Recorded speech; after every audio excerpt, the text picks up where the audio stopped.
asalaamaaleykum wa rahmatulah barakaatu mbokk yi maa ngi lay nuyu di leen ziar bu baax di wàccee ku nekk wàccuwaayam di leen wax ne kontaan naa si daje ak yéen tey di séddoo ak yéen xam-xam comme niñ koy defee di soññaat nit ñi nga xam ne ñu ngi ñuy woo parfois si yu bari di leen xamal ne ñun nekkuñu ay sëriñ lii du suñ métier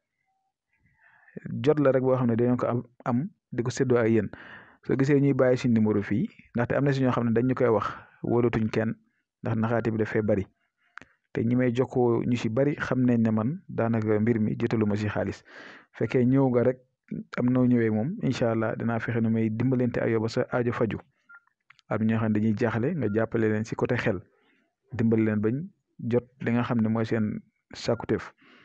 te nag ma indil leen vidéo bi nga xam ne day wax si wàllu defar diggante neexal diggante na buñ ko waxee nekk na si jëkkër ak jabar si ñaar ñuy nekk na itam si rakk ak mag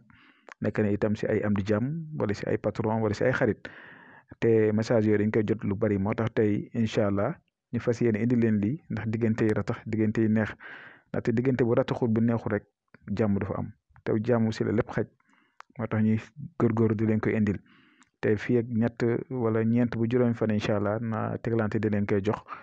te di leen wax ne rek balaa ngeen di jëfandikoo yenn affaires yi yenn mbir yi ngeen di raxas seen yaram fexe ba seen yaram set ndax alxuraan moom lépp luñ koy def rek dafa war a set dégg ngeen kon maa ngi dem directement expliquer leen mbir mi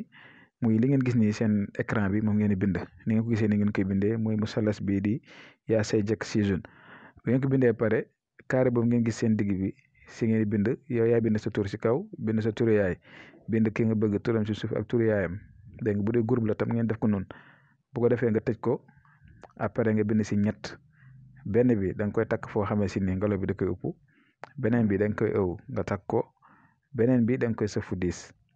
si loolu yëpp passé ngay wërda baat bi nekk si suuf muy yaa say jàkk zi sun 2743 nga koy wërda